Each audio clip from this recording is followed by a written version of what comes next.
యేసు ప్రభు వారి యొక్క జన్మ విశేషాలు ఇద్దరు మనకి ప్రాముఖ్యంగా ఇచ్చారు. ఒక ఆయన పేరు మత్తయి, ఇంకొక ఆయన పేరు లూకా.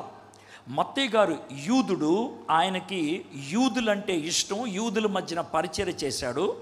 కాబట్టి యూదులకి అర్థమయ్యేటువంటి పద్ధతిలో ఆయన యేసు ప్రభుని పరిచయం చేసుకుంటూ వచ్చాడు. యూదులు ఎక్కువగా లేఖనాలని నమ్ముతారు, అంటే పాత నిబంధన నమ్ముతారు. మనమైతే పాత నిబంధన అంటాం, వాళ్ళకి అదే బైబిల్, దాన్ని నమ్ముతారు. ఆ లేఖనాల్లో 318 ప్రవచనాలు యేసు ప్రభు గురించి ఉన్నాయి. అంటే యేసు ప్రభు అని కాదనుకోండి, మెస్సీ గురించి ఉన్నాయి. అందుట్లో 68 ప్రవచనాలు తీసుకొని మత్తయి గారు యేసు ప్రభు వారిని పరిచయం చేయటం జరిగింది.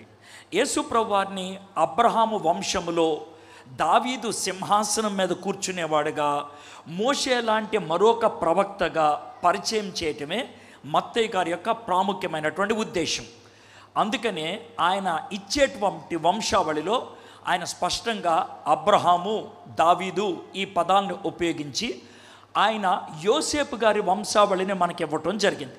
కాబట్టి మత్తయి సువార్తలో మనకుండేది యోసేపు గారి వంశావళి. సరే, ఇది మనకి మత్తయి గారి. ఇక లూకా అనేటువంటి ఆయన అన్యుడు, ఆయన యూదుడు కాదు. ఆయన యేసు ప్రభువుని యూదులు కానివారు రక్షకుడు అని ఏ విధంగా గుర్తించగలుగుతారు, యేసు ప్రభు వారిని చారిత్రక పురుషుడు అని యూదులు కానివారు ఏ విధంగా నమ్ముతారో ఆ విధంగా ఆయన సువార్త రాసుకుంటూ వచ్చాడు. అందుకనే లూకా సువార్తలో ఆ కాలంలో ఉన్నటువంటి గొప్ప గొప్ప వ్యక్తుల పేర్లన్నీ కూడా ఉన్నాయి. కైసర్ ఔగుస్తు, కురేని, ఇలాంటి పేర్లన్నీ కూడా మనకి ప్రస్తావించడం జరిగింది. ఎందుకు అని అంటే వాళ్ళ కాలంలో ఈయన ఉండేవాడని చారిత్రకమైనటువంటి ఆధారాలు ఇస్తూ రాశాడు.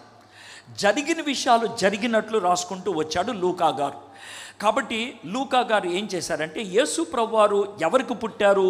ప్రాథమికంగా మరియమ్మ గారికి పుట్టారు. యోసేపు గారి ప్రమేయం ఏమీ లేదు దాంట్లో. కాబట్టి కన్య అయినటువంటి మరియ సుతుడుగా, లోక రక్షకుడుగా, సర్వలోకానికి స్వర్తమానము అందిస్తున్నాననేటువంటి భాషలు ఉపయోగించి లూకా గారు యేసు ప్రభుని పరిచయం చేశాడు. లూకా సువార్త 3వ అధ్యాయంలో లూకా గారు కూడా వంశావళి రాసుకుంటూ వచ్చారు.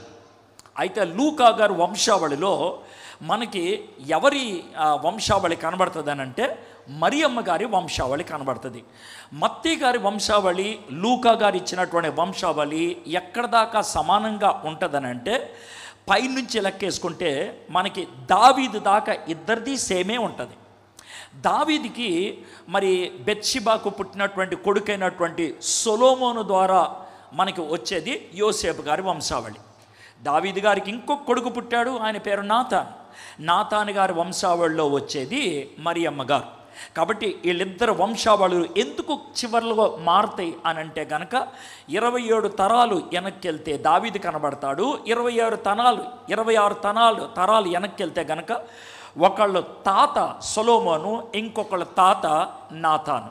కాబట్టి ముత్తాతలు అన్నదమ్ములు, అందుకనే ఆ తారతమ్యం కనబడుతుంది. ఓకే, లూకా ప్రాథమికంగా మనకి మరియమ్మ గారి గురించి రాశారు. నిన్న రాత్రి మత్తయి సువార్త మొదటి 2 అధ్యాయాల్లో యోసేపు గారి గురించి కొన్ని విషయాలు నేర్చుకుంటూ వచ్చాం. ఈ పగలు లూకా సువార్త మొదటి 2 అధ్యాయాలు మన ముందు పెట్టుకుంటే మరియమ్మ గారి గురించి పాఠాలు మనం నేర్చుకోవడానికి ప్రయత్నం చేద్దాం. అయితే వర్తమానం చెప్పకముందు మరియమ్మ గారి గురించి ఉన్నటువంటి 2 విపరీతమైనటువంటి భావాల్ని మీ ముందు పెట్టాలి.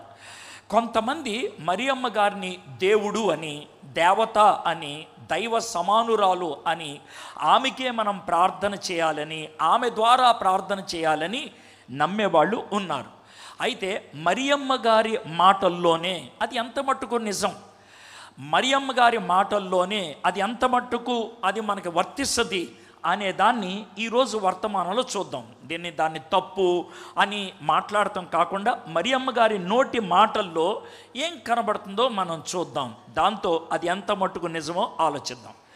రెండో విపరీతమైనటువంటి భావం కొంతమందికి ఉంటుంది. ఏంటనంటే మరియమ్మని ఆమెని ఏమాత్రం విలువకుండా తోసిపడేసేటువంటి వాళ్ళు ఉంటారు. ఆ విధంగా చేయొచ్చా?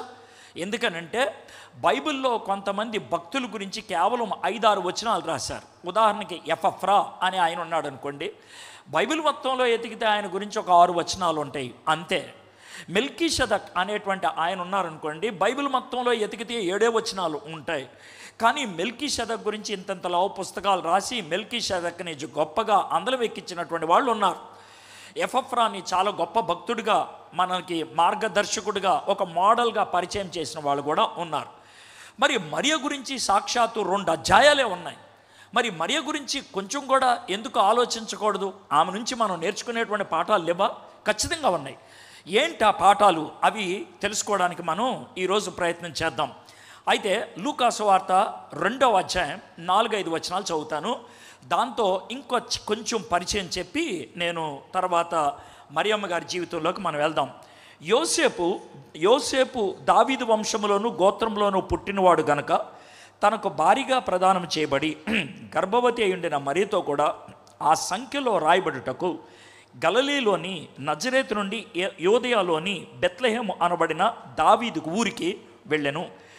ఇందుట్లో మనం నిన్న యోసేపు జీవితాన్ని చూసినప్పుడు ఏ విధంగా అనుమానాస్పదమైన పదాలు ఉన్నాయో ఇక్కడ కూడా అలాంటి అనుమానాస్పదమైన పదాలే ఉన్నాయి. తనకు భార్యగా ప్రదానము చేయబడినప్పుడు భార్య అనరు. ఆమె పెండ్లి కుమార్తె, కొత్తగా పెండ్లి కుమార్తె అవడానికి సిద్ధపడింది అంటారు, కానీ పెళ్ళయింది, పెళ్లి కూతురు ఆమె భార్య అనరు. చేయబడి గర్భవతి అయి ఉండిన, ఎందుకనంటే పెళ్ళి ఇంకా కాలేదు, భార్య అనేశారు, పెళ్ళి ఇంకా కాలేదు, గర్భవతి అని కూడా అనేశారు. ఎందుకు ఇలాంటి భాష ఉపయోగించారు అని అంటే, క్విక్గా చెప్పాలంటే, యోధా సంస్కృతిలో నిశ్చితార్థం మన పెళ్లిలో ఉండే మొదటి ఘట్టం. నిశ్చితార్థం అనేది చాలా చిన్న వయసులో అయిపోతుంది. అంటే మ్యాక్సిమం 7 సంవత్సరాలు వచ్చే లోపల నిశ్చితార్థం అయిపోద్ది. 2వ క్లాస్ ఆ పాయింట్కి వచ్చేటప్పటికి నిశ్చితార్థం అయిపోద్ది, ఎవరిని పెళ్లి చేసుకుంటారని. రెండోది ప్రదానం చేసేటప్పుడు అమ్మాయి పుష్పవతి అయి 1 సంవత్సరం అయిన తర్వాత ప్రదానం చేస్తారు. అయితే దానికి ఇంకొక చిన్న లింక్ ఉంటుంది. పెళ్లి చేసుకునేటువంటి అబ్బాయి హై స్కూల్లో జాయిన్ అయ్యేవాడైతే, హై స్కూల్ చేసేవాడైతే 12వ ఏట హై స్కూల్లో జాయిన్ అవుతాడు. కాబట్టి హై స్కూల్ పూర్తవడానికి 5 ఏళ్ళు పట్టుద్ది. కాబట్టి 17వ ఏట దాకా ఆయనకి పెళ్లి చేయరు. ఇది జరిగేటువంటి విషయం. అయితే వీటన్నిటిని బట్టి ప్రధానం మరియకి యోసేపుకి ఎప్పుడయింది అని ఆలోచించినట్లయితే ఈ విధంగా మనం అనుకోవచ్చు. మరియమ్మకి అతి ఎక్కువలో ఎక్కువ 16 ఏళ్ళు ఉండాలి. యోసేపు గారికి అతి ఎక్కువలో ఎక్కువ 18 ఏళ్ళు అయి ఉండాలి. మరియమ్మ గారు 10వ క్లాస్ అమ్మాయి, యోసేపు గారు ఇంటర్మీడియట్ అబ్బాయి. నిన్న రాత్రి ఇంటర్మీడియట్ అబ్బాయి యోసేపు గారి జీవితంలో కొన్ని విషయాలు నేర్చుకున్నాం. తన జీవితంలో ఉన్నటువంటి విశ్వాసపు స్థాయిని మనం చూడగలిగాం. ఈ పగలు మనం మరియమ్మ గారి జీవితాన్ని మనం చూడబోతున్నాం. మరియమ్మ గారు అన్నప్పుడు మీ మనసులో పదే చెప్పుకోవాల్సింది ఏంటంటే, ఆమె 10వ క్లాస్ అమ్మాయి. మీ పిల్లలు కొంతమంది 10వ క్లాస్ వాళ్ళు ఉన్నారు, మీ కొడుకులు కూతుర్లు 10వ క్లాస్ వాళ్ళు ఉన్నారు. ఆ స్థాయి ఆత్మీయత మీ పిల్లల్లో చూడగలిగారా? మీరు చాలా పెద్దోళ్ళు అయిపోయారు, నేను కూడా చాలా పెద్దోడిని అయిపోయాను. అయితే ఇంత పెద్ద వయసుకు వచ్చిన తర్వాతైనా అలాంటి పరిపక్వత, అలాంటి విశ్వాసం, అలాంటి విశ్వాసపు పరిమాణం మన జీవితంలో ఉందా అనే దాన్ని మనం కాస్త ఆలోచిద్దాం. సరే, ఇప్పుడు జరిగేది ఏంటంటే, ప్రదానం చేసేటప్పుడు ఏమని చెప్తారంటే, యోధా సంస్కృతి ప్రకారం మీ 2 భార్యాభర్తలు అయితే, మీరు భార్యాభర్తలు అయినప్పటికీ కూడా 1 సంవత్సరం వరకు మీరు అన్యోన్యంగా ఉండకూడదు, శారీరకంగా కలవకూడదు, సెక్స్లో పాలు పంపులు కలిగి ఉండకూడదు. ఒకవేళ ఆ విధంగా సెక్స్లో ఉన్నట్లు కానీ లేకపోతే దగ్గరైనట్లు కానీ మాకు తెలిస్తే, 2 సాక్ష్యం చెప్తే మిమ్మల్ని ఊరు బయటికి తీసుకెళ్ళి రాళ్లతో కొట్టి చంపేస్తాం. ఇది వాళ్ళు చెప్పేటువంటి ఆ ఖచ్చితమైనటువంటి ఆజ్ఞ. ఇది ఎందుకు చేస్తారు? ఇది ఎంతకాలం చేస్తారంటే, ప్రధానమైన తర్వాత కనీసం సంవత్సరం ఉంటుంది ఈ నిర్బంధన అనేది.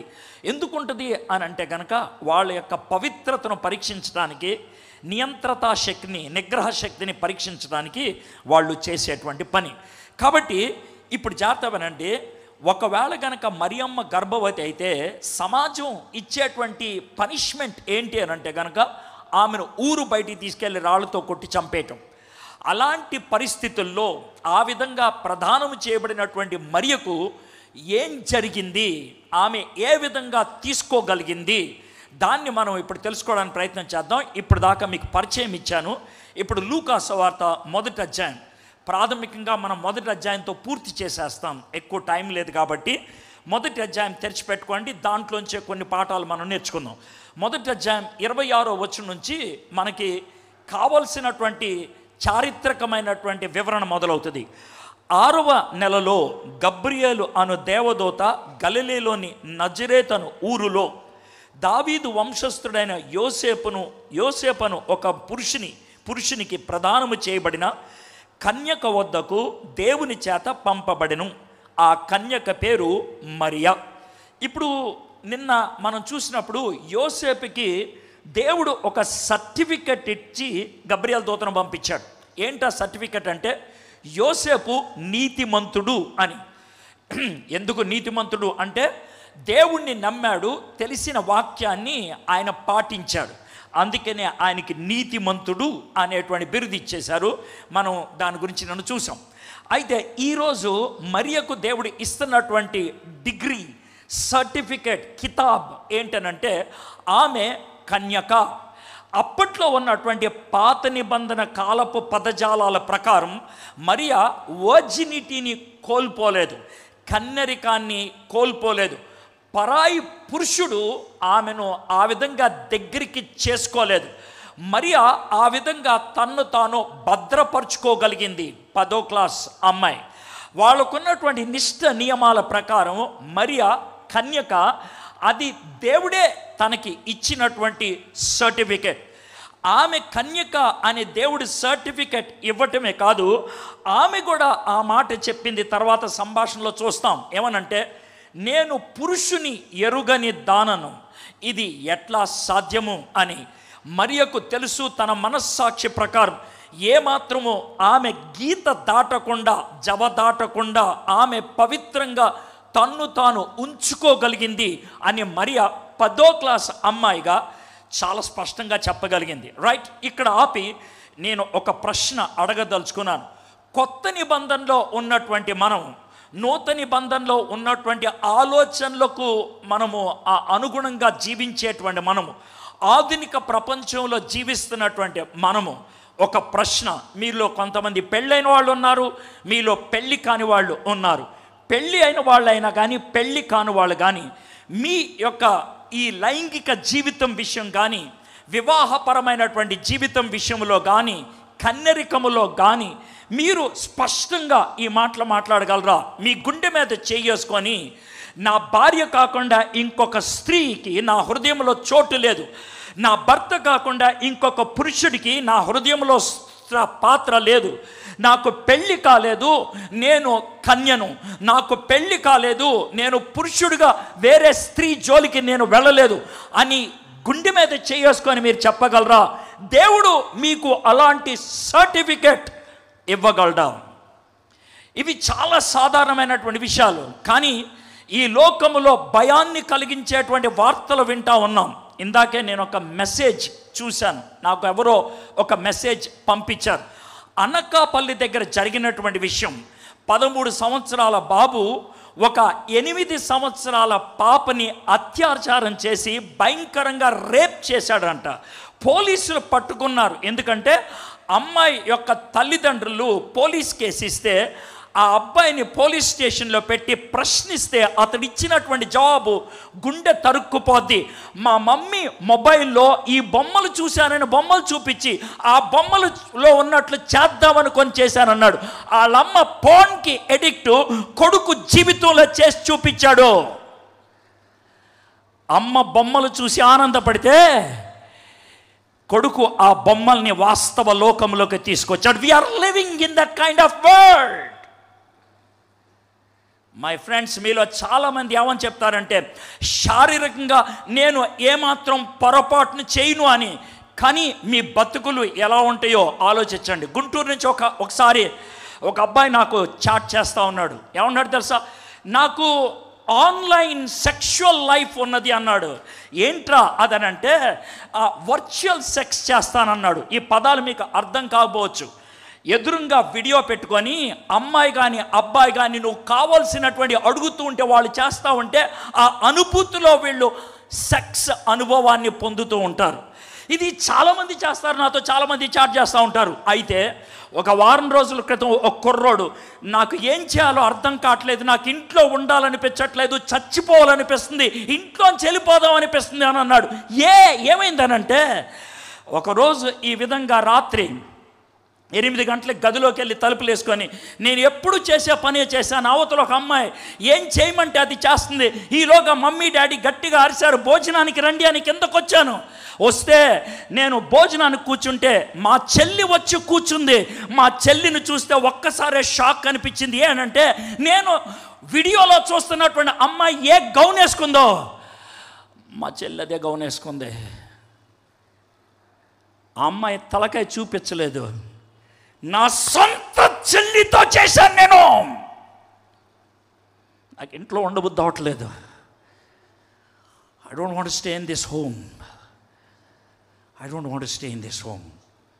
మై ఫ్రెండ్స్, మనం జీవించేటువంటి లోకం అంత భయంకరమైంది. ఒక బైబిల్ పండితుడు ఏమన్నాడు తెలుసా? సోషల్ మీడియా టాక్సిక్ అని అన్నాడు. అంటే విషపూరితమైంది. పాడైపోయినటువంటి మందు ఎలాంటిదో, పాడైపోయినటువంటి ట్యాబ్లెట్ ఎలాంటిదో సోషల్ మీడియా అలాంటిది అని అన్నాడు.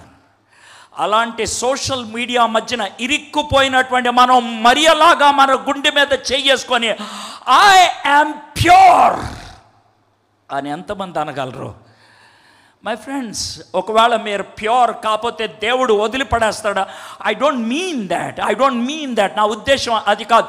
ఒకవేళ ఈ సమయంలో లేదు సార్ నేను ప్యూర్ కాదు అని అనుకుంటే సమరయ స్త్రీని జ్ఞాపకం చేసుకోండి. దేవుడు సమరయ స్త్రీని ఎందుకు వాడుకున్నాడు? Not because of our purity, తన పవిత్రతను బట్టి కాదు, తన యథార్థతను బట్టి. యేసు ప్రభువారు అంటున్నాడు, నువ్వు 5 మగోళ్ళతో జీవించావు, ఇప్పుడు 6వ వాడు నీకు సంబంధించిన భర్త కాదు అని అంటే ఏయ్ అని ఆమె ఓట్రించలేదు, ప్రశ్నించలేదు. నువ్వు ప్రవక్తవా? నా జీవితాన్ని ఎలా చెప్పగలిగావని ఒప్పుకుందామే. ఎక్నాలెడ్జ్ చేసింది, అంగీకరించింది, తల ఒగ్గింది. ఎస్, నువ్వు చెప్పినట్లు నా జీవితం సరి అయింది కాదని. ఆ విధమైనటువంటి ఆనెస్టీని బట్టి దేవుడు ఆమెను వాడుకోవడానికి ఇష్టపడ్డాడు. ఈ మధ్యాహ్నం నేను మీతో చెప్పగలిగేటువంటి మాట ఏంటంటే, ఒకవేళ నీ యొక్క లైఫ్ జారిపోయినదైతే, గీత దాటిందైతే, I request you to do one thing. Like Mary, be honest. యథార్థంగా ఉండండి. వాట్ యు ఆర్ ఇన్సైడ్, లోన ఏంటో బయట అదే చూపించుకోవడానికి దేవుని సన్నిధిలో మీరు ప్రయత్నం చేస్తే బాగుంటుంది. చూద్దాం ఇంకేం జరిగిందో అనేది.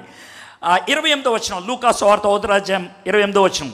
ఆ దూత లోపలికి వచ్చి, ఈ మాట గుర్తుపెట్టుకోండి, ఆ దూత లోపలకు వచ్చి అని అంటే కనుక తలుపు తీసుకొని వచ్చాడనమాట. దూత తలుపు తీసుకొని వచ్చాడంటే దేవదూత మనిషిలాగా వచ్చాడనమాట. పాత నిబంధనలో దేవుడు, దేవదూతలు మనుషుల్లాగా అగుపడటం అనేది పలుమార్లు జరిగింది. 18వ అధ్యాయం ఆదికాండంలో దేవుడు మనిషిలాగా అబ్రహాం దగ్గరకు వచ్చాడు. 2 దేవదూతల్ని మనుషుల్లాగా తనతో పాటు తెచ్చుకున్నాడు. ఆ విధంగా దేవదూత మనిషిలాగా రావటం చాలాసార్లు జరిగింది. పట్మసు ద్వీపంలో యోహాను గారు ఉన్నప్పుడు దేవదూత కొన్నిసార్లు వచ్చి దేవుడు ఇవ్వమన్న వర్తమానాన్ని యోహానికి ఇచ్చినప్పుడు యోహాను పొరపాటున దేవుడు అనుకొని కాళ్ళ మీద పడుతుంటే, వద్దు నేను కూడా నీకులాగే దాసుణ్ణి, నా కాళ్ళ మీద పడొద్దని దేవదూత ఒప్పుకున్నట్లు మనం చూస్తాం. కాబట్టి దాన్ని థియోఫెనీ అని అంటారు. ఏంజల్స్ మనుషుల్లాగా అగుపట్టడం అనేది ఇక్కడ జరిగింది. అదే ఏంటనంటే ఆ దూత లోపలికి వచ్చి ఆమెను చూచి, దయాప్రాప్తురాల నీకు శుభము అని చెప్పినది. నీకు శుభము, ప్రభువు నీకు తోడై ఉన్నాడని చెప్పాను. ఆమె ఆ మాటకు తొందరపడి ఈ శుభవచనము ఏమిటో అని ఆలోచించుకొనుచుండగా, ఇక్కడికే నాకు ఫుల్ స్టాప్ పడిపోయింది. ఎందుకు పడిపోయింది సార్ ఫుల్ స్టాప్ అంటే, ఎవడో ఒక పరాయి మగోడు, ఆయన ఎవరో నాకు తెలీదు, ఒక పరాయి మగోడు తలుపు తీసుకొని లోనకు వచ్చేసాడు. పరాయి మగోడు తలుపు తీసుకొని లోనికి వచ్చినప్పుడు మరియమ్మ 10వ క్లాస్ అమ్మాయి బహుశా పని చేసుకుంటూ ఉండుంటుంది. నీళ్లు మోసుకొస్తుందో, గిన్నెలు తోముతుందో, వంట చేస్తుందో, ఇల్లు తుడుస్తుందో నాకు తెలీదు. ఆమె లేచే ఉంది. తలుపు తీసుకొని ఒక మనిషిలాగా దేవదూత వచ్చేసాడు. మనకి రాశారు దేవదూత అని. ఆయన నెత్తి మీద నేను దేవదూత అని రాసుకొని వచ్చి ఉండడు, మామూలుగా వచ్చి ఉంటాడు. ఒక 10వ క్లాస్ అమ్మాయి పరాయి పురుషుడు వచ్చి లోనకు వస్తే చేయాల్సిన పని ఏంటంటే అరిసి బయటికి వెళ్ళిపోవాలి. కానీ ఆ విధంగా ఆమె అరిసి వెళ్ళిపోలేదు. ఆ పరాయి మనిషి లోనకు వచ్చి దయా ప్రాప్తురాల, అది ఆమె పేరు కాదు. క్రిస్మస్ డ్రామాల్లో దయాప్రాప్తురాల అనే మాట విని మనం ఏమనుకుంటామంటే అది ఆమె పేరు అనుకుంటాం. లేదు, దయను ప్రాప్తించిన దానవా, దయను పొందిన దానవు, దయాప్రాప్తురాల, నీకు శుభము, ప్రభువు నీకు తోడై ఉన్నాడని అని చెప్పాను. ఆ మాట చెప్పినప్పుడు నాకు బాగా అనిపించింది మరియ గురించి ఏంటంటే, అరిసి బయటికి వెళ్ళిపోలేదు, ఎవడ్రా నువ్వు అని ఎగిరిపడేయలేదు, ఎదురు నిలబడి అదేంటి అని అడగగలిగే దమ్ముంది. 10వ క్లాస్ అమ్మాయి, 10th క్లాస్ గర్ల్. ఒక చిన్న మాట చెప్తున్నాను, మీలో చాలామంది సేవకులు ఉన్నారు ఇక్కడ, నేను మిమ్మల్ని ఆనెస్ట్గా అడుగుతున్నారు. మీరు ఒంటరిగా కూర్చొని 20 ఏళ్ళు, 30 ఏళ్ళు, 40 ఏళ్ళు సేవ అనుభవం ఉన్నటువంటి వాళ్ళు ప్రార్థన చేస్తూ ఉన్నప్పుడు దేవుడు ఆ గదిలోకి వస్తే ఆ గదిలో నుంచొని ఆయనతో మాట్లాడే దమ్ముందా మనకే? వినవే. ఒకవేళ చాలా సీరియస్గా మీరు ప్రార్థన చేస్తూ ఉన్నారు, ప్రభువా నాకు జవాబు ఇవ్వు అని అరుస్తూ ఉన్నారు. ఈలోగా నీకు శబ్దం వినబడింది, ఏంటమ్మా అని. ఏం చేస్తాను? గదిలో ఉంచి ఉరికి బయటికి వెళ్ళిపోతాను. You will run away, you can't be there in that room. కానీ ఆలోచించండి, 10వ క్లాస్ అమ్మాయి, ఈ 10వ క్లాస్ అమ్మాయి పారిపోలేదు. కరెక్టే, తొందరపడింది, కరెక్టే, కాస్త భయపడింది, that is natural. But super natural ఏంటి తెలుసా? పారిపోకుండా నిలబడింది అక్కడ. Why do you think so? ఎందుకని? ఆ దేవదూత ఎవరైతే లోనకు వచ్చాడో, గాబ్రియల్ గారు, ఆయన ఉపయోగించేటువంటి పదజాలాలు మరియమ్మకి తాకాయి. These are the words that cannot come from an immoral person. అవినీతి పరుడైనటువంటి వ్యక్తి నోట్లోంచి పదాలు రావడానికి వీల్లేదు. షీ వాజ్ కాన్ఫిడెంట్, అవతల ఉన్నటువంటి వ్యక్తి డివైన్ మెసెంజర్ అనే విషయం అర్థమైపోయింది. అందుకనే ఆమె అంతగా తొందరపడిపోలేదు. ఈ శుభవచనం ఏమిటో అని ఆలోచించుకొనుచుండగా, నోరు తెరిసి ఏం మాట్లాడలేదు, ఆలోచించుకొనుచుండగా దూత, మరియా భయపడకము, దేవుని వలన నీవు కృప పొందితివి. మొదట దయ పొందితివి, ఇప్పుడు కృప పొందితివి. దయ అంటే మర్సీ, కృప అంటే గ్రేస్. దయ అంటే నీకు రావాల్సింది రాకుండా చేయటం, అది పనిష్మెంట్. మేజర్గా దయ అంటే ఏంటి తెలుసా? నీకు రావాల్సింది రాలేదు. ఏంటి సార్ నాకు రావాల్సింది రాలేదు? నీకు తన్నులు పడలేదు, నువ్వు అప్పు తీర్చక్కర్లేదని చెప్పారు, అది దయ, మర్సీ. అయితే కృప అంటే ఏంటి తెలుసా? నీకు ఇవ్వకూడనిది ఇచ్చారు, నీకు ఇవ్వాల్సింది ఇవ్వలేదు. దయ అయితే నీకు ఇవ్వకూడనిది ఇచ్చారు. కృప నీకు అసలు ఏమి ఇవ్వకూడదు, డబ్బులు ఇచ్చారు. నీకేమి ఇవ్వకూడదు, హోదా ఇచ్చారు. నీకేమి ఇవ్వకూడదు, అందలం ఎక్కిచ్చారు. నువ్వు దయ పొందిన దానివి, నువ్వు కృప పొందిన దానివి, కృప పొందితివి. ఇదిగో నీవు గర్భము ధరించి కుమారుని కని ఆయనకి యేసు అని పేరు పెట్టెదవు.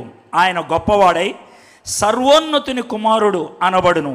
ప్రభు అయిన దేవుడు ఆయన తండ్రి అయిన దావీదు సింహాసనమును ఆయనకి ఇచ్చును. ఆయన యాకోబు వంశస్థులను యుగ యుగములను ఏలును. ఆయన రాజ్యము అంతము లేనిదై యుండునని ఆమెతో చెప్పాను. ఓ చిన్న మాట చెప్తున్నాను, మీలో చాలామంది సండే స్కూల్ టీచర్స్ ఉన్నారు. మీ సండే స్కూల్లో 8, 9, 10వ క్లాస్ పిల్లలను కూర్చోబెట్టి, దేవుడు దయా దాక్షణ్య సంపన్నుడు, ఆయన కరుణా పరిపూర్ణుడు, ఆయన అబ్రహాము వంశములోనూ దావీదు సింహాసనం మీద ఇశ్రాయేలీయుల, ఇలాంటి పదాలు ఉపయోగిస్తే ఏమంటారు మీరు? ఒరే వాళ్ళు 9వ 10వ క్లాస్ వాళ్ళరా, ఏం పదాలు రావే, కొంచెం వాళ్ళకి అర్థమయ్యేటట్లు చెప్పరా అంటారు లేదు మీరు. ఈమె 10వ క్లాస్ అమ్మాయి అండి. 10వ క్లాస్ అమ్మాయి దగ్గర దేవదూత ఉపయోగించే టర్మినాలజీ మీకు అర్థమవుతుందా? పదజాలం మీకు అర్థమవుతుందా? సర్వోన్నతుడైనటువంటి దేవుడు, అబ్రహాము వంశానికి చెందినటువంటి వాడు, యోధా, ఇలాంటి పదాలన్నీ ఉపయోగిస్తే మరియమ్మ బుర్రకొక్కని ఏం మాట్లాడుతున్నావు అని అన్లా.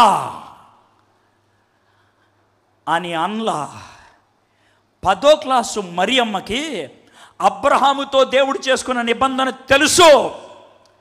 10వ క్లాసు మరియమ్మకి దావీదుకి దేవుడిచ్చినటువంటి వాగ్దానము తెలుసు. 10వ క్లాస్ చదువుతున్నటువంటి మరియమ్మకి ఇశ్రాయేలుతో దేవుడు చేసుకున్నటువంటి నిబంధన ఆమెకి తెలుసు. అబ్రహాముకి మరియమ్మకి ఉన్నటువంటి తేడా 2000 సంవత్సరాలు. ఇశ్రాయేలుకి మరియమ్మకి ఉన్నటువంటి తేడా 1850 సంవత్సరాలు. దావీదుకి మరియమ్మకి ఉన్నటువంటి తేడా 1000 సంవత్సరాలు. 1000 సంవత్సరాలు వెనక్కెళ్ళింది, 2000 సంవత్సరాలు వెనక్కెళ్ళింది. నీ చేతిలో ఉన్న బైబిల్ ఆవిడ చేతుల్లో లేదు, నీ చేతిలో ఉన్న పెన్ను కాగితం ఆవిడ చేతుల్లో లేదు, ఇలాంటి ఎల్ఈడి స్క్రీన్ ఆమెకి లేదు, ఇలాంటి మీటింగులు మైకు పెట్టి ఆవిడికి చెప్పలేదు. కేవలం యూదుల ప్రార్థనా మందిరాలకు వెళ్ళి కూర్చుంటే, రబ్బాయిలు వచ్చి వాక్యాన్ని బోధిస్తే చుట్టలు విప్పి ఆ వాక్యాన్ని మననం చేసుకొని గుండెల్లో దాచుకుంటే, ఈరోజు మరియమ్మ వచ్చి గబ్రియల్ వచ్చి మాట్లాడితే ఆ మాటల భావాన్ని తీసుకోగలిగింది. గుర్తుపెట్టుకోండి, దేవుడు మనతో మాట్లాడితే దేవుడు మాట్లాడే భాష బైబిల్ భాష. దేవుడు మాట్లాడే భాష బైబిల్ భాష. భాషల వరం దేవుడు అనూహ్యంగా ఇచ్చేది, దానికి నీ ప్రమేయం ఏమో ఉండదు. కానీ ఈ భాష ఉందే, నువ్వు నేర్చుకుంటే వచ్చేది, నువ్వు ఎదిగితే వచ్చేది, నువ్వు అభ్యాసం చేస్తే వచ్చేది, నువ్వు ఇష్టపడితే వచ్చేది. ఈ భాష ప్రతి ఒక్కడికి వచ్చి ఉండాలి. ఏంటా భాష? బైబిల్ భాష. You must know the language of God. అప్పుడు you can know the mind of God. You can know the mind of God when you know how God uses the words. పదాలు ఎలా ఉపయోగిస్తాడో తెలిస్తే. మరియమ్మకి ఆ పదాలు సింక్ అయినాయి, అందుకే ఆమె అర్థం చేసుకోగలిగింది. మొదటిది, మరియమ్మ ఆనెస్ట్, యథార్థవంతురాలు. రెండోది, మరియమ్మ హోలీ స్క్రిప్చర్స్ రూటెడ్, లేఖనాల్లో చొచ్చుకుపోయినటువంటి హృదయం కలిగినటువంటి వ్యక్తి. అప్పుడు ఆవిడ అడుగుతున్నటువంటి ప్రశ్న ఏంటో చూద్దాం మనం. 33వ వచనం, 34. అందుకు మరియ, ఐ లైక్ దట్ వర్డ్, అందుకు మరియ, నేను పురుషుని ఎరుగని దాననే ఇది ఎలా జరుగునని దూతతో అనగా. దీన్నే నేను ఆనెస్టీ అన్నాను.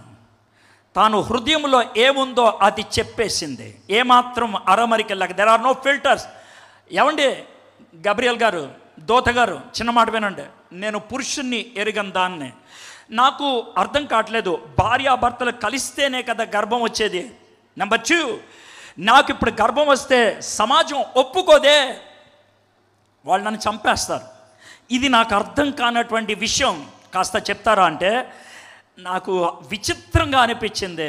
గబ్రియల్ దోత కనబడితే, హలో గబ్రియల్ కొంచెం పక్క వస్తావా, ఏం మాట్లాడుతున్నావు 10వ క్లాస్ అమ్మాయితో, ఏం మాట్లాడుతావు అని అడుగుండేవాడిని. ఎందుకు తెలుసా? నెక్స్ట్ వర్స్ చూడండి, మీకు అర్థమవుతుంది. దోత అన్న మాట 35వ వచనం, పరిశుద్ధాత్మ నీ మీదకు వచ్చును. గుర్తుపెట్టుకోండి, మరియమ్మ ఐపీసీ చర్చికి చెందిన అమ్మాయి ఏం కాదు. ఆమె ఎలాంటి కోటాలకు వచ్చి పరిశుద్ధాత్ముడు అంటే ఏంటో తెలుసుకున్నటువంటి అమ్మాయి కాదు. ఒక్క మాటలో చెప్పాలంటే పరిశుద్ధాత్మ అనే విషయం గురించి మరియమ్మకి సరిగ్గా అవగాహన ఉందో లేదో కూడా నాకు తెలీదు. ఎందుకనంటే ఆ కాలంలో వాళ్ళకున్న కాన్సెప్ట్ ఒకటే, యెహోవా దేవుడు ఒక్కడే దేవుడు. కానీ ఇక్కడ గాబ్రియల్ దూత వచ్చి పరిశుద్ధాత్మ నీ మీదకు వచ్చును. నెక్స్ట్, సర్వోన్నతుని శక్తి నిన్ను కమ్ముకొనును. అది తండ్రి అయిన దేవుడి గురించి. గనుక పుట్టబోవు శిశువు పరిశుద్ధుడై దేవుని కుమారుడు అనబడును. త్రిత్వాన్ని ఎంత స్పష్టంగా గబ్రియల్ దూత మరియకు చెప్తున్నాడో చూడండి. నిన్ను కమ్ముకునేది పరిశుద్ధాత్ముడు, నీకు శక్తినిచ్చేది సర్వోన్నతుడు, నీకు పుట్టేది దేవుని కుమారుడు. ట్రినిటీ ఎంత పక్కా ఉందండి అసలు. మరియమ్మకి త్రిత్వాన్ని ఇంట్రడ్యూస్ చేశాడు. ఈమె కంగారు పడిపోలేదు. ఎందుకో తెలుసా? ఇది దేవుడి దగ్గర నుంచి వస్తుంది. మేబీ నాకు అర్థం కాదు, ఐ విల్ బిలీవ్ ఇట్. కొన్ని విషయాలు నమ్మి ముందుకెళ్తే అర్థమవుతుంది. ఎగ్జాంపుల్ చెప్పమంటారా? నీకు ఒక విచిత్రమైన ఆహారాన్ని పెట్టాను, నిన్ను తినమని అడిగాను, ఇది ఎలా ఉంటుందో అంటే 10 మాటలు చెప్తాను, ఇది బాగుంటుంది, ఇది బాగుంటుంది, ఇది బాగుంటుంది, తినని. అయితే తినకుండా దాని గురించి నువ్వు తెలుసుకోగలవా? You need to have faith to eat it. మరియమ్మకి అర్థం కానటువంటి ఆ సంభాషణ అంగీకరించగలిగేటువంటి విశ్వాసం ఉంది. అందుకనే ఆమె లేఖనాల్ని నమ్మింది అని నేను చెప్తున్నాను. She believed in the word of God. మరియు నీ బంధువురాలు ఎలిజబెత్ కూడా తన వృద్ధాప్యమందు, జాగ్రత్త వినండి, ఒక కుమారుని గర్భము ధరించి ఉన్నది. మరియు నీ బంధువురాలైన ఎలిజబెత్ కూడా తన వృద్ధాప్యమందు ఒక కుమారుని గర్భము ధరించి ఉన్నది. గొడ్రాలనబడిన ఆమెకు ఇది 6వ మాసము. జాగ్రత్త వినండి, మరియమ్మకి పుట్టబోయే ఆయనేమో, విన్నారు లేదో, 35వ వచనం ప్రకారం మరియమ్మకి పుట్టబోయేవాడేమో దేవుని కుమారుడు, ఎలిజబెత్కి పుట్టబోయేవాడేమో ఒక కుమారుడు. మరియమ్మకి పుట్టబోయేవాడు యోహాను, ఆయనే నా కొడుక్కి బాప్తిస్మం ఇస్తాడు, ఆయనే నా కొడుక్కి ముందు మార్గం సరళం చేసేవాడు. ఇవేమి ఆమెకి తెలీదు.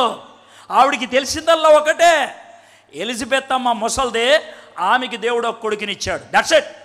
కానీ దేవుడు నాకు ఇచ్చేటువంటి కొడుకు లోకరక్షకుడు. ఆలోచించుకోండి, ఇది మీ మైండ్లో పెట్టుకోండి, తర్వాత ఏం జరిగిందని. 37వ వచనం, ఇది మీరు అండర్లైన్ చేసుకుంటే బాగుంటుంది. ఇది చాలా ప్రాముఖ్యమైనటువంటి వచనం. దేవుడు చెప్పిన ఏ మాట అయినను నిరర్ధకము కానేరదు. Faith statement. అమ్మా ఒక మాట చెప్తున్నా, నా నోటమట వచ్చినటువంటి మాట నా మాట కాదు, దేవుడి మాట.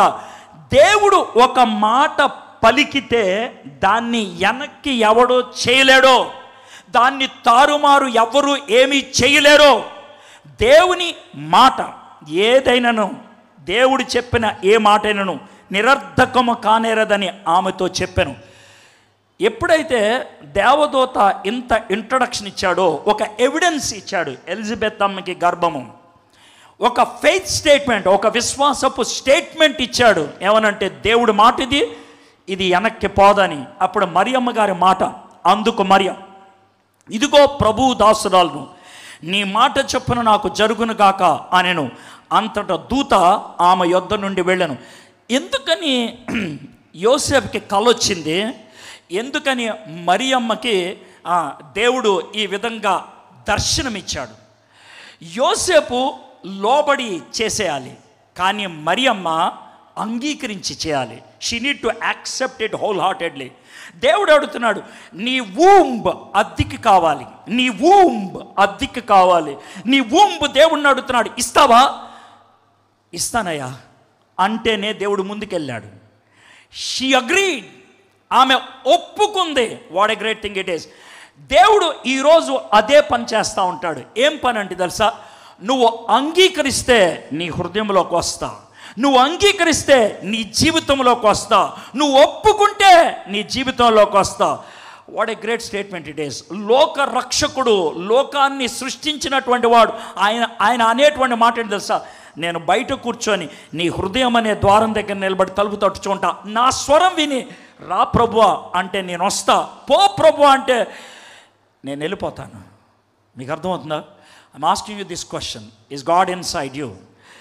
కొన్ని సంవత్సరాల క్రితం శ్రీలంక, భారతదేశం కింద శ్రీలంక ఉంది కదా, ఆ శ్రీలంకలో నార్త్ ఉత్తరాన్న ఉన్నదంతా కూడా ఎక్కువ తమిళులు, కింద దక్షిణాన్న ఉన్న వాళ్ళంతా కూడా సింహలీలు. అయితే ఈ తమిళులు మాకు ప్రత్యేక రాజ్యం కావాలని పోరాడారు అప్పట్లో. దాన్ని ఎల్టీటీఈ అన్నారు. అయితే ప్రత్యేక రాష్ట్రం కావాలని కోరారు. దాంట్లో ఓ ప్రాముఖ్యమైనటువంటి సూత్రధారుడు ఉన్నాడు, అతని పేరు ప్రభాకరన్. ఈ ప్రభాకరన్ ఈ ఉద్యమాన్ని నడిపిస్తూ ఉన్నప్పుడు 7 దేశాల వాళ్ళు శ్రీలంకకి సపోర్ట్గా యుద్ధానికి వెళ్ళారు. ఎవరితో? ప్రభాకరన్తో. ప్రభాకరన్ని పట్టుకోవడానికి America, France, England, United Kingdom అలాంటి అగ్రరాజ్యాలతో పాటు ఇండియా కలిసి 7 దేశాల వాళ్ళు అతన్ని పట్టుకోవడానికి ప్రయత్నాలు చేస్తే 3 నెలలు పట్టుకోలేపారు. 3 నెలలు ఈ 7 దేశాల సమైక్య ఆర్మీని ఎదిరించగలిగారు. చివరికి ప్రభాకర్ దొరికాడు, ఆయన చంపేశాడు. కాకపోతే ఒక చిన్న ప్రశ్న వేసుకున్నారు, వీడు 3 నెలలు 7 అగ్ర రాజ్యాల నుంచి వచ్చేటువంటి సైనికుల్ని ఎదుర్కొన్నాడంటే వీడి సైన్యం ఎంత పెద్దగా ఉంటుందని ఆలోచిస్తే వాళ్ళు కనబడింది 300 మందే, ఓన్లీ 300 పీపుల్. 300 మంది సైనికులు మాత్రం ఉన్నారు. వాళ్ళ ఏజ్ షాక్ అనిపిస్తుంది. అతి పెద్దోడు 21 సంవత్సరాలు, అతి చిన్నోడు 16 సంవత్సరాలు. 16 సంవత్సరాల నుంచి 21 సంవత్సరాల మధ్య ఉండేటువంటి 300 మంది కుర్రాళ్ళు ప్రభాకరన్ని 3 నెలలు 7 దేశాల సైనికుల నుంచి కాపాడగలిగారు. ఎందుకు? ఇండియా టుడే ఒక పెద్ద ఆర్టికల్ రాసింది. ఎందుకు కాపాడగలిగారు వీళ్ళు? ఎలా కాపాడగలిగారంటే ఆ బతికిన కుర్రోళ్ళలో ఒకళ్ళిద్దరిని ఇంటర్వ్యూ చేశారు. వాళ్ళు ఇస్తున్నటువంటి వివరణ షాక్ అనిపిస్తుంది. మేము 9 ఏళ్ళు ఉన్నప్పుడు 10 ఏళ్ళు ఉన్నప్పుడు మమ్మల్ని రిక్రూట్ చేసుకున్నారు. 2-3 సంవత్సరాలు మాకు గన్లు పేల్చడం నేర్పించారు, జూడో కరాటే నేర్పించారు, పోరాటం నేర్పించాడు. బస్ అయిపోయింది. 14-15 సంవత్సరాలు వచ్చిన తర్వాత చివరి పరీక్ష పెట్టారు. ఆ పరీక్షలో మేము నెగ్గితే, ఆ పరీక్షలో మేము గెలిస్తే మమ్మల్ని సైన్యంలో చేర్చుకున్నారు అని అన్నారు. ఏంటి మీకు చివరి పరీక్ష అని అంటే, ప్రభాకరుణ్ణి ఎదురుపెట్టి ఆయన కోసం నువ్వు బతుకుతావా అని అడగలేదు, ఆయన కోసం నువ్వు చచ్చిపోతావా అని అడిగారు. ఎస్ అని అన్నాం. ఒకవేళ పోలీసులు మిమ్మల్ని పట్టుకుంటే మీరు చేసేటువంటి మొట్టమొదటి పని ఏంటి అని అంటే, జోబులోంచి గన్ను తీసుకొని కాల్ చేసుకుంటాం. అది వాళ్ళు అన్నటువంటి మాట. 3వది, ఒకవేళ చేతిలో వెనక్కి లాగితే ఏం చేస్తారు ఏమో నాకు తెలీదు. చెప్పకుండా ఉండటానికి, సమాచారం ఇవ్వకుండా ఉండటానికి విశ్వ ప్రయత్నాలు చేస్తాను, కానీ చెప్పను అని అన్నారు. అయితే ఆ సమయంలో అయినా నీకు చచ్చిపోవటం ఇష్టమేనా? Yes sir, I want to die అంటే ఆ జవాబు ఇచ్చిన వాళ్ళకి ఒక దండ వేస్తారంట. నల్ల తాడు దండ ఒకటి వేస్తారు.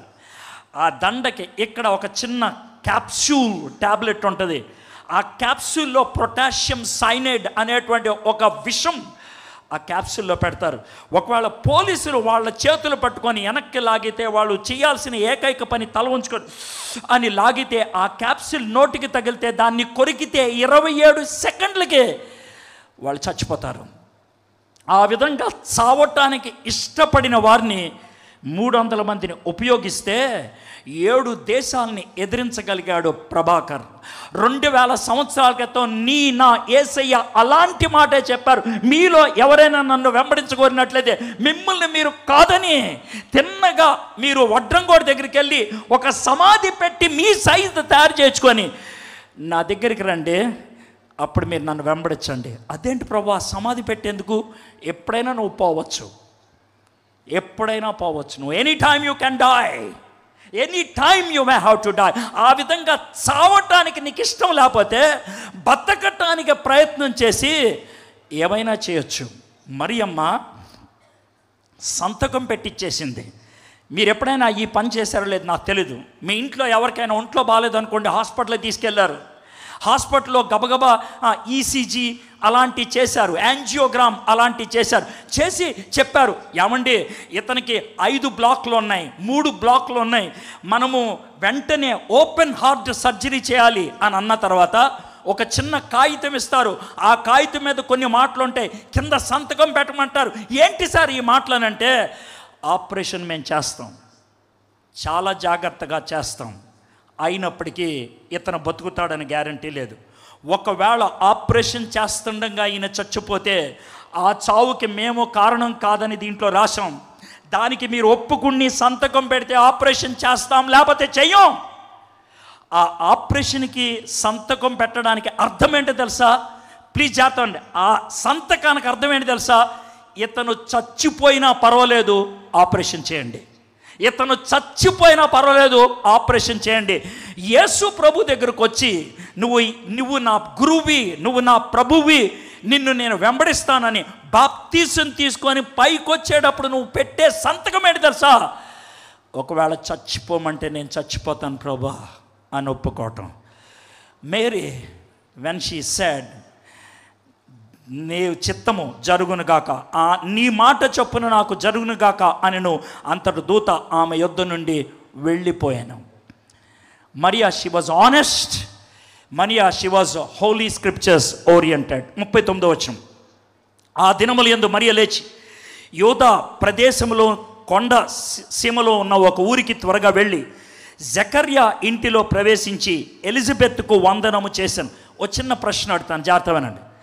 ఎలిజబెత్కి పుట్టబోయే కొడుకు మరియకి తెలిసినటువంటి సమాచారం ప్రకారం, ఎలిజబెత్కి పుట్టబోయే కొడుకు మరియకి తెలిసిన సమాచారం ప్లస్ ఒక కొడుకు అంతే, వాడొక సాధారణమైన కొడుకు అంతే.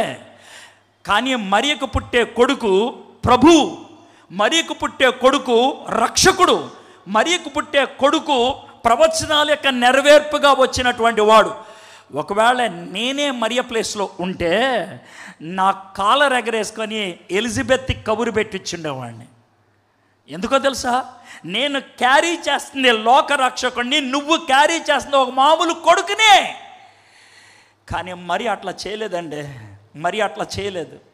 మరియా తగ్గించుకొని వెళ్ళటానికి ఇష్టపడింది. She was humble. ఆమె చాలా వినయం కలిగినటువంటి వ్యక్తి. ప్రభువు ఆమెను ప్రపంచంలో స్త్రీలందరిలో ఒక ప్రత్యేకమైన స్థానములోకి ఎదిగించాడు. కానీ ఎక్కడైనా మరియ గర్వాన్ని ప్రదర్శించినట్లు మీరు చూసారా? ఎక్కడైనా ఆమె ఒక ప్రత్యేకమైన రెఫరెన్స్ ఇచ్చుకోవడం చూసారా? లేదే. She was so humble.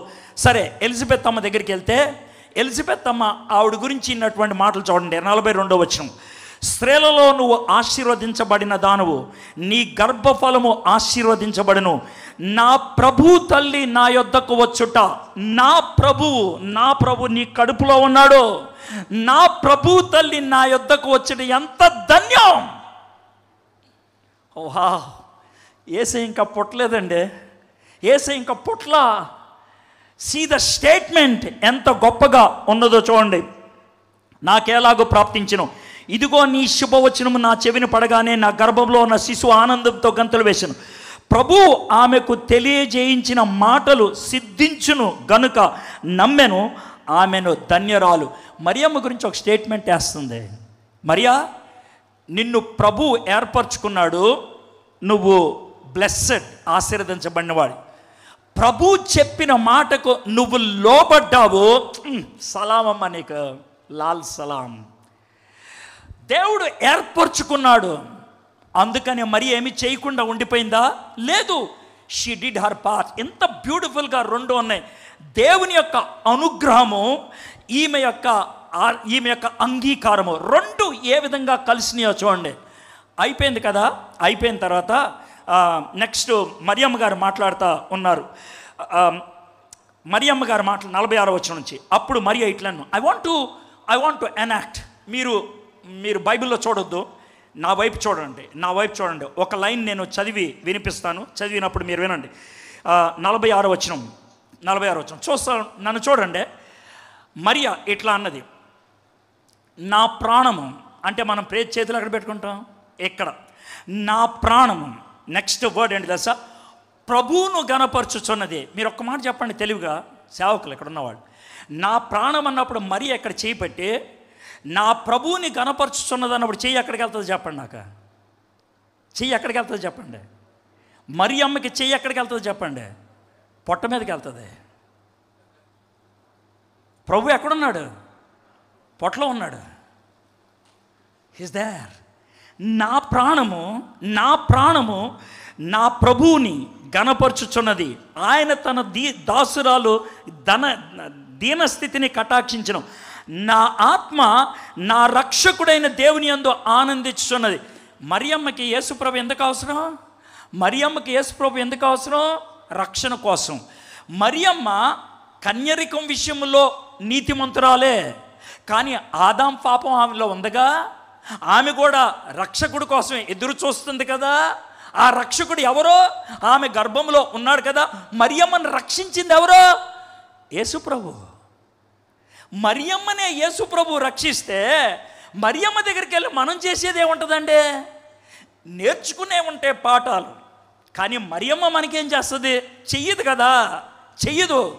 ఆమె చెప్తుంది, నా రక్షకుడు ఎక్కడున్నాడు, నా ఆత్మ నా రక్షకుడైన దేవుని యందు ఆనందించెను. సర్వశక్తిమంతుడు నాకు గొప్ప కార్యములు చేసెను గనుక ఇది మొదలుకొని అన్ని తరముల వారు నన్ను ధన్యురాలని అందురు. మరియమ్మ చాలా దీనురాలు, అందుకనే ఆమె ధన్యతను గుర్తించింది. నీకు నువ్వే ధన్యుడు అనుకుంటే ఇంకా ధన్యత్వాన్ని ఏం గుర్తిస్తావు? నాకు ఏమీ లేదు, కాబట్టి వచ్చింది దేవుడిస్తేనే వచ్చింది. చాలా స్పష్టంగా ఆమె గుర్తించగలిగింది. ఆయన నామము పరిశుద్ధమైనది. ఆయనకు 50వ వచనం, ఆయనకు భయపడు వారి మీద ఆయన కనికరము తరతరములకు ఉండును. ఆయనకు భయపడు వారి మీద ఆయన కనికరము తరతరములు ఉండును. మీకు చిన్న విషయం చెప్పాలి. బైబిల్లో ఉన్నటువంటి గొప్ప భక్తులు దేవుని వాక్యాన్ని చదివి ఆ వాక్యాన్నే ప్రార్థనగా మార్చారు చాలా సందర్భాల్లో. ఒక ఎగ్జాంపుల్ చెప్తాను. యేసుక్రీస్తు ప్రభువారు శిలువ మీద చచ్చిపోతున్నప్పుడు ఒకసారి ఓ ప్రార్థన చేశాడు. ఏం ప్రార్థన? నా దేవా నా దేవా నన్ను ఎలా విడిచితివా అని. అది ఎక్కడి నుంచి తీసుకున్నాడు? కీర్తనలో 22 మొదటి వచనాన్ని ఉన్నట్లుగా కోట్ చేశాడు. బైబిల్లో చాలామంది భక్తులు బైబిల్లో వచనాన్నే వాళ్ళు ప్రార్థనగా చేసుకున్నారు. అంటే వాక్యానుసారమైన ప్రార్థన అని అంటారు. వాక్యములో దేవుడు ఏదైతే చెప్పాడో దాన్ని ఎత్తి చూపించి ప్రార్థనగా చేసుకోవటం. మరియమ్మకి కూడా అది అలవాటు అని నాకు అనిపిస్తుంది. మీకు ఎవడు చెప్పాడు సార్? ఇప్పుడు 50వ వచనంలో చూసారే, ఆ 50వ వచనంలో ఉన్నటువంటి ప్రార్థన తాను పాపం ఎప్పుడో విన్నది. 103వ కీర్తన విన్నది. ఆ 103వ కీర్తనలో తనకు వచ్చిన ఒకటి గుర్తుంది, దాన్నే ప్రార్థన చేసింది. 103 17వ వచనం చదువుతాను, 18వ వచనం. ఆయన నిబంధనను గైకొనొచ్చు, ఆయన కట్టడలను అనుసరించి నడుచుకొని వారి మీద, యెహోవా యందు భయభక్తులు గల వారి మీద ఆయన కృప యుగ యుగములు నిలిచును. యెహోవా యందు భయభక్తులు గల వారి మీద ఆయన కృప యుగ యుగములు నిలుచును. అదే ఇక్కడ ప్రార్థనగా చేసింది. The same thing she prayed. ఆమె ఇక్కడ అదే ప్రార్థన చేసింది. లూకాసు వార్త 1వ అధ్యాయం 50వ వచనం. ఆయనకు భయపడు వారి మీద ఆయన కనికరము తరతరములు కొండును. ఆయన తన బాహువుతో పరాక్రమం చూపాను, వారి హృదయముల ఆలోచన విషయమై గర్విష్ఠులను చెదరగొట్టెను. సింహాసనముల నుండి బలవంతులను పడద్రోసి దీనులను ఎక్కించెను. ఆకలి కొని వారిని మంచి పదార్థములతో సంతృప్తిపరిచి ధనవంతులను ఒట్టి చేతులతో పంపివేసెను. ఈ మాటలు వింటా ఉంటే పాత నిబంధనలో ఏదైనా ప్రార్థన గుర్తొచ్చిందా? రావాలి. మొదటి సమయాలు 2వ అధ్యాయం మొదటి 11 వచనాల్లో ఉన్నటువంటి ప్రార్థన ఎవరు చేసింది? హన్నా చేసిన ప్రార్థన. హన్నా చేసిన ప్రార్థనలో 7, 8, 9 వచనాల్లో ఉన్నటువంటి భావాన్ని ఇక్కడ తీసుకొచ్చి పెట్టింది. 10వ క్లాసు మరియకి హన్నా ప్రార్థన తెలుసు. 10వ క్లాసు మరియకి కీర్తనలో ఉన్న భావాన్ని తెలుసు. 10వ క్లాసు మరియకి దేవుడు అబ్రహాముతో చేసిన నిబంధన తెలుసు. 10వ క్లాసు మరియకి దావీదు సింహాసనం మీద దేవుడు ఏర్పరిచినటువంటి వ్యక్తి కూర్చుంటాడు అని తెలుసు. ఎంత వాక్యం తెలుసండి ఆమెకి. She is rooted in the holy scripture. She is honest, she is humble. చాలా వినయము కలిగింది. నెక్స్ట్ 53వ వచనం, 54వ వచనం. అబ్రహామునకును అతని సంతానమునకు యుగాంతము వరకు తన కనికరము జ్ఞాపకము చేసుకుందిరని మన పితరులతో సెలవిచ్చినట్లు ఆయన తన సేవకుడైన ఇశ్రాయేలునకు సహాయం చేసెను. అబ్రహాముతో 2000 సంవత్సరాల క్రితం చేసినటువంటి దాన్ని ఖచ్చితంగా నెరవేరుతుందనేది హోప్ ఆమెకున్నది. ఇప్పటికి 4 పాయింట్లు చెప్పాను. నెంబర్ 1, షీఈ్ ఆనెస్ట్, యథార్థవంతురాలు. నెంబర్ 2, హోలీ స్క్రిప్చర్స్ రూటెడ్, దేవుని వాక్యములో ఆమె చొచ్చుకుపోయింది. నెంబర్ 3, షీఈ్ హంబుల్, వినయము కలిగింది. నెంబర్ 4, షీఈ్ హోప్ఫుల్, ఆమె చాలా నిరీక్షణ కలిగింది. దేవుడికి చెప్పేసింది. దేవుడికి చెప్తే దేవుడు ఎలా అద్భుతంగా చేస్తాడో ఒక్కసారి మీరు ఆలోచించండి. ఇక్కడ చాలామంది పెళ్ళైన వాళ్ళు ఉన్నారు, మీకు బాగా అర్థమవుతుంది. ఇమాజిన్ చేయండి, మీకు దాని నెల తప్పింది అనే మాట ఉపయోగిస్తారు. గర్భం వచ్చింది అని అనుకుందాం. గర్భం వచ్చినటువంటి మొదటి 3 నెలల్లో సర్వసాధారణంగా ఆ ఎర్లీ టైంలో ఏ ఆడామికైనా ఎక్కువగా ఉండేది ఏంటంటే వామిటింగ్స్, మార్నింగ్ సిక్నెస్. మరియా గర్భవతి అని గబ్రియల్ డిక్లేర్ చేయగానే మరియమ్మ దేవుని మాటకి లోబడి ఎలిజబెత్ అమ్మ దగ్గరికి వెళ్ళి 3 నెలలు ఉండిపోయింది. మార్నింగ్ సిక్నెస్ అంతా ఎలిజబెత్ అమ్మ ఇంట్లో అయిపోయింది. ఒకవేళ ఉన్న ఊర్లో అయితే ఏం గొడవ ఉండేదో నాకు తెలియదు. దేవుడు ఏ విధంగా ఆర్కెస్ట్రేట్ చేశాడో చూడండి. ఈలోగా వెనక్కి వచ్చింది. వెనక్కి రాగానే 4వ నెలలో తనకు వర్తమానం తెలిసింది. ఏమని? యోసేపు వదిలేస్తాడని. నువ్వో నేనో ఉంటే కనుక మనం చేసేది ఏంటి? యోసేపు కాళ్ళ మీద పడిపోయి ఏం జరిగిందయా, ఏంటయ్యా అని చెప్పుండేవాళ్ళు. I don't think she did any of those things. దేవుడు మాటిస్తే నిరర్ధకం కాదు. ఏం చేసుకుంటాడో దేవుడికి అప్పచెప్పింది. దేవుడు దూతను పంపించి యోసేపుని ఒప్పిస్తే అదే 4వ నెలలో, బహుశా 5వ నెలలో, పొట్ట బయటికి రాకముందే నజరేతు భాగాన్ని వదిలేసి దేవుడు బెత్లెహేములోకి తీసుకెళ్ళిపోయాడు. సెటిల్ అయిపోయింది second part. Is it not God orchestrating the details? దేవుడు మన జీవితంలో ఏమేమి ఎప్పుడెప్పుడు జరగాలో ఆయన అనుకూలపరిచేటువంటి వాడు కాదా? మన జీవితంలో దెబ్బలు తగిలితే కూడా అది మంచిదే దేవుడు ఆర్కెస్ట్రేట్ చేయటం. రోమిల్కి రాసిన పత్రిక 8వ అధ్యాయం 28వ వచనంలో దేవుడు సమస్తాన్ని సమకూడి మంచిగా చేస్తాడంట. సమకూడి అన్న మాటకు అర్థమేంటి తెలుసా? దాంట్లో 2-3 ఈవెంట్స్ ఉంటాయి, 2-3 సన్నివేశాలు ఉంటాయి. కొన్ని సన్నివేశాలు బ్యాడ్ అవ్వచ్చు, కంప్లీట్లీ బ్యాడ్, కానీ ఆ బ్యాడ్ ఈవెంట్స్ని నా మంచికి వాడతాడు. అది నాకు ఎలా తెలిసిందో తెలుసా? ఈ రోమిల్కి రాసిన పత్రిక 8వ అధ్యాయం ధ్యానం చేస్తున్న రోజు జరిగిన విషయం. నా కూతుర్ని పెరుగన్నం కలుపుకుంటూ అమ్మ కొంచెం ఉప్పి అన్నా అంటే అది ఎందుకో జోవియల్ మూడ్లో ఉండి ఏమన్నా తెలుసా, సోడియం క్లోరైడా అన్నది. సర్లే ఏదో ఒకటి అన్నా. ఆమె నాకు మళ్ళీ పెరుగులో ఉప్పేస్తూ పప్పా సోడియం క్లోరైడ్ అని అంటా ఉంది. అంటా ఉంటే చిరాకు పడ్డాను. కానీ అన్నం తింటుంటే దేవుడు సోడియం క్లోరైడ్ అనేది నా హృదయంలో అనిపిస్తూ ఉంటే నాకు అర్థమైన విషయం ఇదే. దానికి 2 పదార్థాలు ఉన్నాయి ఆ ఉప్పులో. ఒకటి సోడియం, ఇంకోటి క్లోరిన్ ఎందుకు వాడతాం? మనకి నీళ్ళల్లో పురుగులు, క్రిములు, కీటకాలు ఉంటే దాన్ని చంపటానికి వాడతాం chlorine is a killer. Sodium ఎందుకు వాడతాం? గజ్జి కురుపులుంటే ఆయింట్మెంట్లో ఉండేది సోడియం సల్ఫేట్. దాన్ని ఎందుకు వాడతాం? క్రిములు, కీటకాలను చంపడానికి. దేవుడు 2 కిల్లర్స్ని వాడి నాకు జీవాన్నిచ్చే ఉప్పునిచ్చాడు. What a great God he is. దేవుడు మొదటి 3 నెలల్లో ఆమెను ఎలిజబెత్ దగ్గర తీసుకెళ్ళాడు. తర్వాత 6 నెలలు నజరేతు నుంచి ఆమెను బెత్లెహేంలోకి తీసుకెళ్ళాడు. She was wonderful. Last point ఇది చెప్పి నేను ముగిచ్చేస్తాను. మేరీ ఈజ్ నెంబర్ 1 ఆనెస్ట్, యథార్థవంతురాలు. Mary number 2 is holy scriptures rooted, లేఖనాల్లో ఆమె చొచ్చుకుపోయింది. నెంబర్ 3 మేరీ ఈజ్ హంబుల్, చాలా వినయం కలిగింది. Number 1. Number 4 Mary is very hopeful, నిరీక్షణతో ఎదురు చూసింది. దేవుడు వర్కౌట్ చేశాడు. Number 5 Mary is hard working, చాలా కష్టపడేటువంటి వ్యక్తి.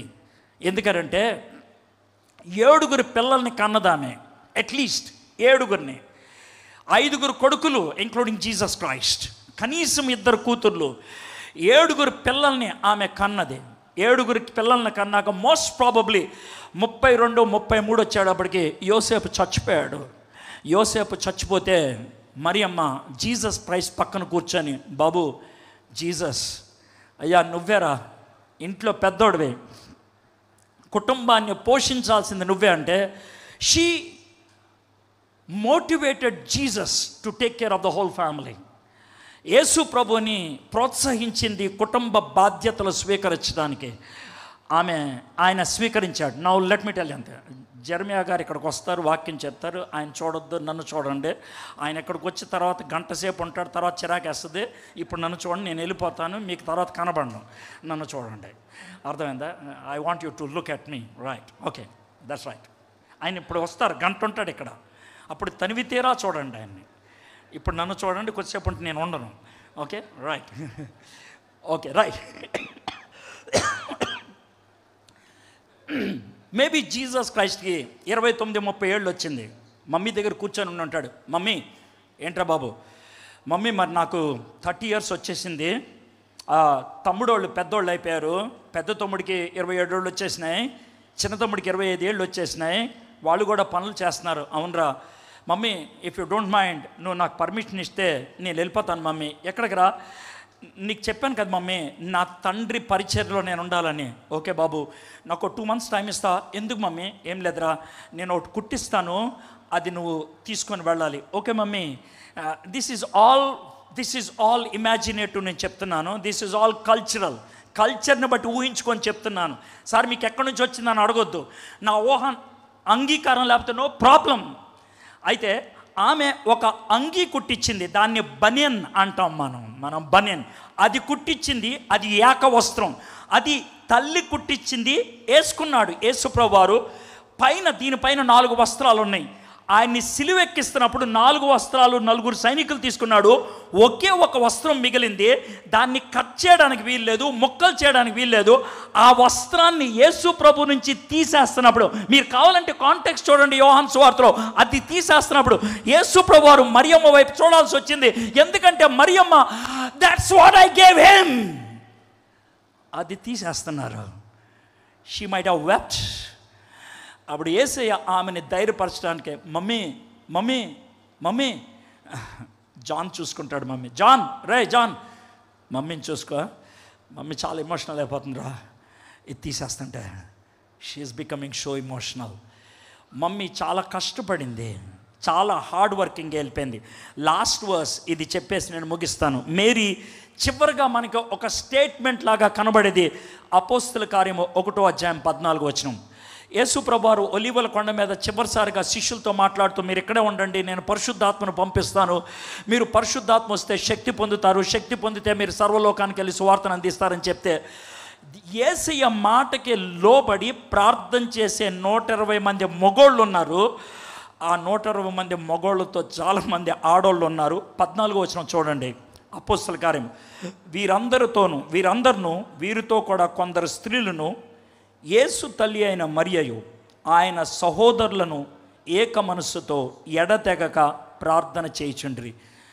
మరియమ్మ ఎందుకు ప్రార్థన చేస్తుంది? యేసయ్య చేయమన్నాడు కాబట్టి. ఎవరికి ప్రార్థన చేస్తుంది? యేసయ్యకి చేస్తుంది. ఎందుకు చేస్తుంది? పరిశుద్ధాత్మ కోసం. అప్పుడు పరిశుద్ధాత్ముడు కమ్ముకుంటే కుమారుడు పుట్టాడు. ఇప్పుడు కమ్ముకోడు, లోనకొచ్చి ఉండిపోతాడు. అప్పుడు పైన కమ్ముకుంటాడు, కొడుకు పుట్టాడు, ఇప్పుడు లోనకు వచ్చేస్తాడు, నడిపిస్తాడు. అదే పరిశుద్ధాత్ముడు అనేటువంటి వరం మరియా పొందుకోవడానికి వెయిట్ చేసింది. పెంతుకోస్తు దినాన్న పరిశుద్ధాత్మని పొందుకున్న వారిలో మరియ కూడా ఉన్నది. యేసు ప్రభు యొక్క శిష్యురాలుగా మరియమ్మ ఉన్నది. మరియా 16 ఏళ్ళప్పుడు ఆవిడ జీవితాన్ని చూసాం. ఆ విధమైనటువంటి పరిపక్వత, ఆత్మీయత మనకున్నదా? మన పిల్లల్ని ఆ విధంగా పెంచగలుగుతున్నామా? ప్రశ్నించుకుందాం, తలంచండి, ప్రార్థన చేసుకుందాం. మదేబా మా ప్రభా, మరియమ్మ గారి గురించి కొన్ని మాటలు మేము తెలుసుకోవడానికి ఇచ్చినటువంటి ఈ సమయానికై మీకు వందనాలు చెల్లిస్తున్నాం. మరియమ్మ నమ్మకమైనటువంటి వ్యక్తి. మరియమ్మ నీ లేఖనాలను అర్థం చేసుకొని దాని ప్రకారం జీవించే వ్యక్తి. మరియమ్మ వినయము కలిగినటువంటి వ్యక్తి.